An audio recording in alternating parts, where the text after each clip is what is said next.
Hi, everyone. This is Sharon J. Lawrence of My Sailor Wellness. Thank you so much for joining me. You're probably watching this either on my website under the blog section, or you're watching it on my YouTube channel. Either way, this was one of those Sundays where I felt it was necessary to speak directly to you rather than type out my feelings or write them down. Uh, I have been doing a lot of reflecting, as most of you have, over the past year, if you will. Going into the second year, right? We're about to walk into the second year of being faced with a global pandemic, so many racial injustices. And this is a time where people are trying to remain connected and to remain loved and remain loving in the midst of everything, and still trying to also find the will to live well. Everyone knows I'm all about wellness and connecting and being emotionally healthy. I can attest that over the past 9 months, I've been on my own journey of moving towards greater wholeness emotionally and physically. And today I wanted to get on and talk a little bit about rejection. And I'm going to be very transparent today. Rejection has been something for me that has been very present. And I don't mean in terms of where I'm rejecting this or I'm rejecting that. It's about the feelings of being rejected. And I can remember speaking to my therapist and saying to her, um,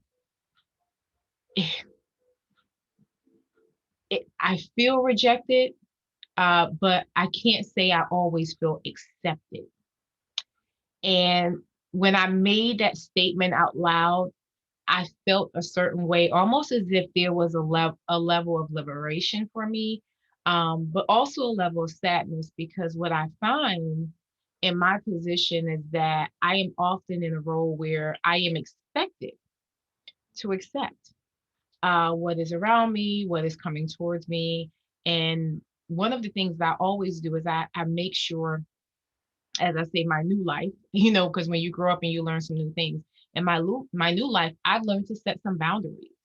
And those boundaries are so that I can be protected. But here's the thing about being protected, it doesn't always mean that it's going to shield you from the experience itself. So, although rejection will still come, I have to admit that the impact that it once had, it no longer has on me. There were moments, another transparent moment for me is where I would really be down about not being accepted. And what I had to really learn was that rejection is really part of growth, and rejection has everything to do with the other person.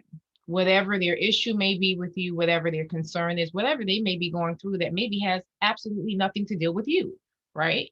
But I learned that there are so many types of rejection that can come up, and it really is about how you choose to respond.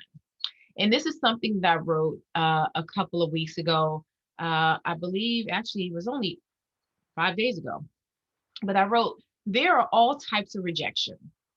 The immediate response is to retreat, but you must remind yourself that another person's issues or rejection of you and your thoughts are just that, their issues.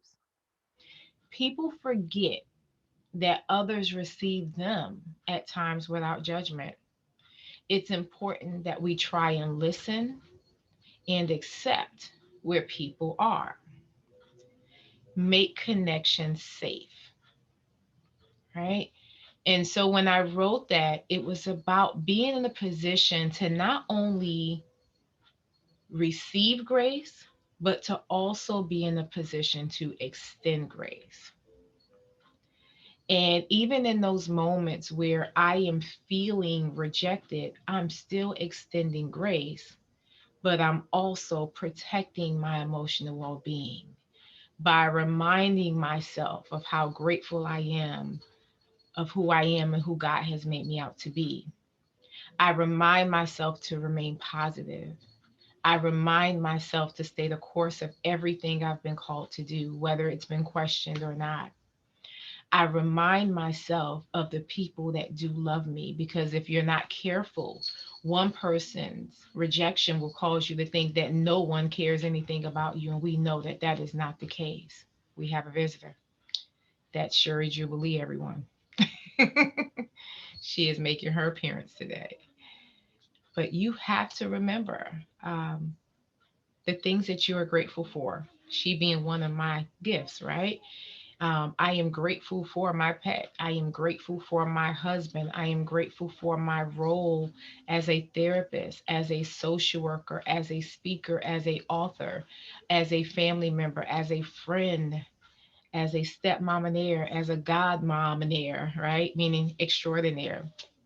I am grateful for the roles that I get to be in, but I'm also grateful for the boundaries that I get to set, because those boundaries create opportunities for me to keep growing emotionally. And so it's never easy, but every step of the way is worth it. And I truly want to encourage you to stay the course. All right. So I would love if you would stay connected to me. You can find me on all social media platforms at My Sailor Wellness. My websites are as follows: www.mysailorwellness.com or www.sjlprofessionalservices.com and sjlawrencecollection.com. That last one is something I'm truly excited about. I recently launched a t-shirt line that has motivational messages and reminders about wellness and balance for professional people. So if you have any questions, please reach out to me. I would love to hear from you. Don't forget to subscribe to my YouTube channel, My Sailor Wellness, and I'll see you again. Bye.